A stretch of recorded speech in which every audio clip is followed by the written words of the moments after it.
Thanks for staying tuned. This is still Game On, and it's now time to talk about table tennis. It is the very best, rather, of the African superstars, and it was Nigeria's Aruna Quadri who also made it back-to-back wins, rather, in terms of defending his African title. Did that against the Egyptian Ahmed Sahel, rather, to win the singles title. And for Aruna Quadri, it is a second successive title in the men's singles of the 2023 International Table Tennis Federation of the African Championship. The 35-year-old thrashed his Egyptian opponents in 4 straight sets to defend this title on Sunday in Tunis. And we know quite well that he took the first set in a commanding 11-2 points win before doing the same as well in the second. Now, joining me to discuss this and more is Hassan Abdulsalam, who is a table tennis pundit.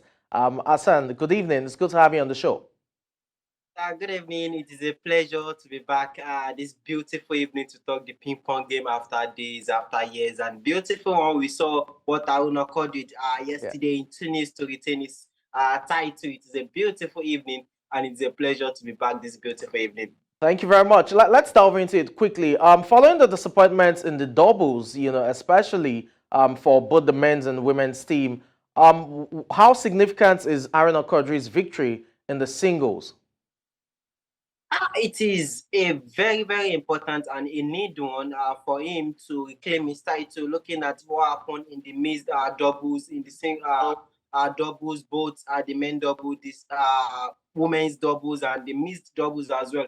It has not been a fruitful one for Team Nigeria. Looking to the fact that they only managed to win just 2 gold medals.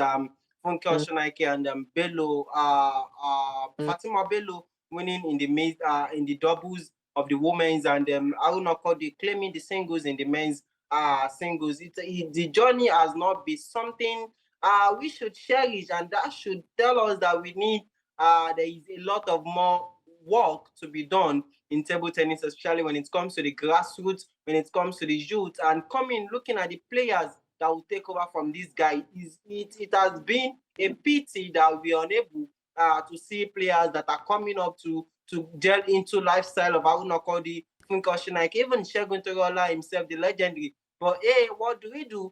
It is all mandatory for him to just let everything continue making the country proud, and he has done it again. It is not easy. Looking to the fact that he started the season on a very, very low, losing championship in the first round, second round, even the last World Table Tennis contender in Kazakhstan. He lost in the first round, which is not a very one for Aruna Kodi, we all know. But this should be a stepping stone for him to get back on track. Okay, you touched on important issues in terms of succession, especially considering Aruna is 35 years old. I'll get into that in just a bit. But for Aruna Quadri, successful title defense on the African stage, but he's yet to seal that qualification for the Olympics. Considering the singles didn't have that Olympic slot as what you had, for the doubles. Now, how do you think he approaches the next tournament in terms of trying to get, the Olympic qualification right on track? As I said, earlier, that this is just a stepping stone for him to come back into the season, despite that he started the season on a low. And looking to the fact that he is African champion, he will be looking forward to pick the ticket. And we shouldn't forget that, irrespective of the fact that he might not be able to pick the ticket on the continent, but he might still be in Paris due to the fact that he is the most ranked African player in the world. And it is a confidence for him to just go all out there to pick that ticket. But we are looking forward to see more of records in the Olympics, but we shouldn't say less or lesser, because it is the ping pong game. Anything can happen at the end of the day. Okay. Finally, quite, short on time, as it were. But finally, you talked about the issue of succession when it comes to, our table tennis. Aruna Quadri, Stat 5, Funke Oshonaike has been on the scene since time memorial.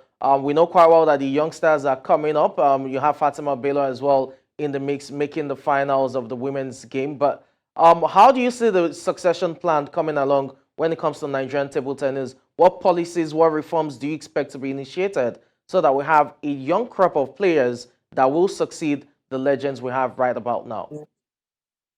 The journey is very simple. We all need to go back to the grassroots, especially the secondary school, to catch these players at the tender age, so that we'll be able to nurture them, we'll be able to develop them, and we'll be able to give them the exposure they needed to get to the world rank, as we've seen Quadri Aruna did in 2014, winning the main player of the year.